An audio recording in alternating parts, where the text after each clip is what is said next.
In this video, we're going to talk about a mix of fiscal and monetary policy, or you might also see this as monetary and fiscal combinations. And what we're going to do first is we're just going to go back and review what fiscal policy is and what it can affect, and then what monetary policy is and what it can affect. And that way we can use a combination of expansionary fiscal or contractionary monetary, for example, to get the desired outcome. And so what I'd like you to do first is just go to a workbook page. It's in your workbook. It's going to be near the end of this unit. So it's going to be right before the unit 5 and 6 study guides and review questions. And you should have a blank chart that says fiscal and monetary policy review.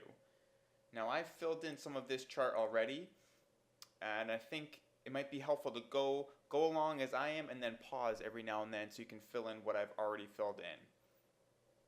So to begin, monetary policy is just going to be an adjustment of the discount rate, the reserve requirement, or buying and selling bonds, which is going to be open market operations. And fiscal policy is just going to be changing the levels of taxes and government spending. And really quickly, what we're going to want to do if we're going to pursue contractionary monetary policies, we're going to want to decrease aggregate demands. I'm going to fill this in here. And if we're going to pursue expansionary monetary policy, we're going to want to increase aggregate demands. Let's see if I can do this right. Here we go. Conversely, if we've got fiscal policy and we're going to pursue contractionary fiscal policy, I'm again going to want to decrease aggregate demand.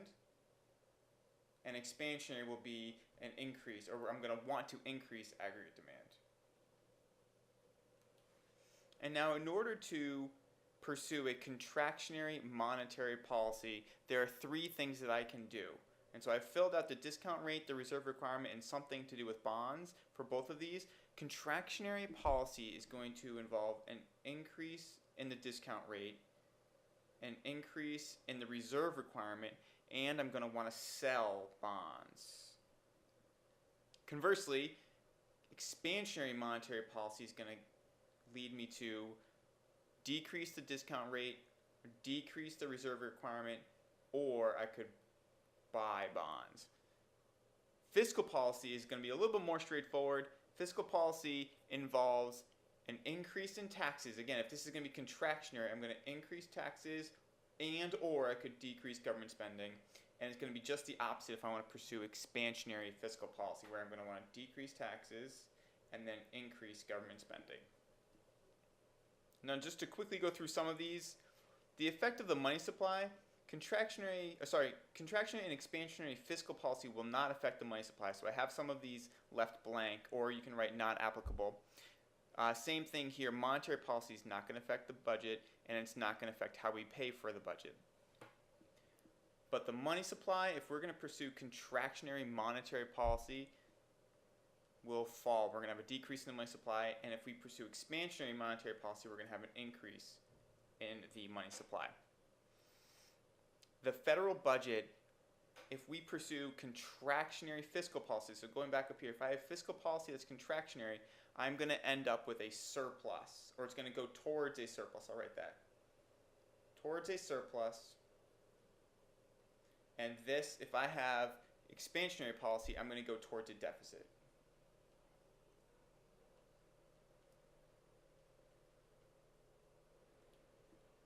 And how am I going to pay? How am I going to finance this fiscal policy? If I have contractionary fiscal policy, what I can do is I can buy bonds.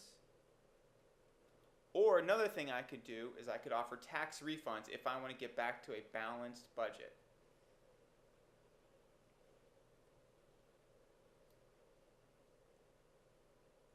And what I might need to do in order to pay for my expansionary fiscal policy, I might need to sell bonds. So what this question is asking is, how can I pay for the fiscal policy that I've enacted? In this case, I'm going to need to sell bonds. Now that is going to lead to an increase in real interest rates. So I'm going to fill out this box first. This is the crowding out effect, where I have expansionary fiscal policy. That leads to selling bonds, which is going to raise interest rates. So this is going to be crowding out. And I'll make a little note here.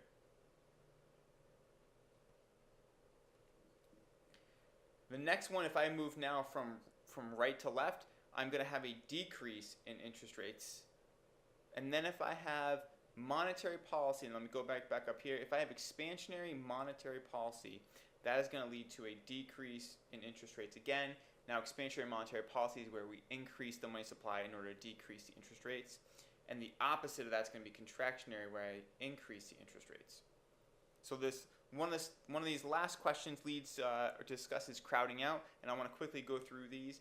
If I have contractionary monetary policy, this will lead to a decrease in investment. So I'm going to write a yes here, but I'm going to put a little note. This is by design. This isn't a side effect of the policy. This is the goal of the policy.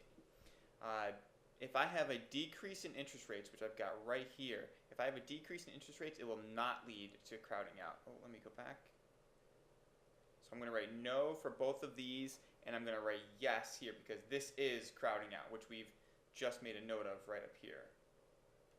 This last one with economic growth, I'm going to hold off on for now, and I want to go down to some notes that I made that are going to outline what's going to happen when we combine policies. So if you want to do this part in the graph paper in the back of the unit, feel free. But what I've done is I have the 4 combinations of monetary and fiscal policy.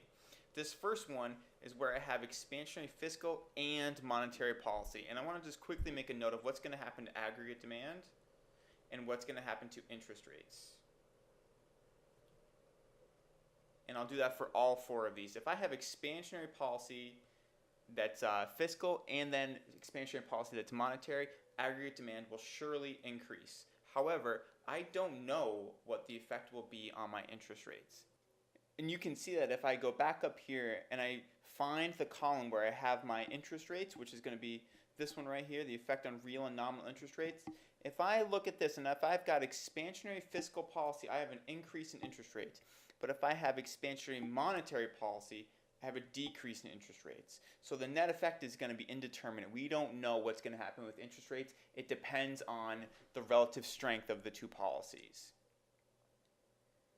What I have here with a fiscal policy that's contractionary and monetary policy that's contractionary, aggregate demand, again, these will be working together to decrease aggregate demand, so aggregate demand is going to fall.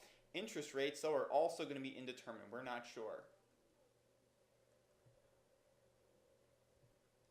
And then you can see that by going back and noticing that contractionary monetary policy is going to lead to an increase in interest rates, and contractionary fiscal policy, let me get this back, contractionary fiscal policy is going to lead to a decrease in interest rates. So again, we are not sure. Now, this is the part where this can get interesting in terms of our policies towards economic growth. If I have a fiscal policy that's expansionary and a monetary policy that's contractionary, I am not entirely sure what the effect on aggregate demand is going to be. However, I do know what's going to happen to interest rates. Interest rates should rise in this situation, because both of these policies are going to lead to an increase in interest rates, and the opposite is going to happen if I have fiscal contractionary policy and a monetary policy that's going to be expansionary. Aggregate demand, the effect will be indeterminate, but my interest rates should fall. Now, if I'm going to pursue a mixture of these 2 policies, this is the one that might be appealing to me in terms of economic growth. And I want to make a little star of this because if I have a lower interest rate, that means that there might be more investment spending. And more investment spending can lead to more capital, which might lead to a shift in our long-run average supply curve and economic growth. So as I go back up to this, what I want to do to promote economic growth is have lower interest rates. So if you see lower interest rates, this can lead to economic growth. So with this first one, where I have contractionary monetary policy, this should not lead to economic growth. However, when interest rates fall with expansionary policy, this one will. Same thing with contractionary fiscal policy. This could lead to economic growth. And the last one will not because interest rates have gone up because of the crowding out effect. Now, this is maybe the strongest or the best policy that will lead to economic growth, because it's expansionary already and because interest rates are falling, which will lead to more investment.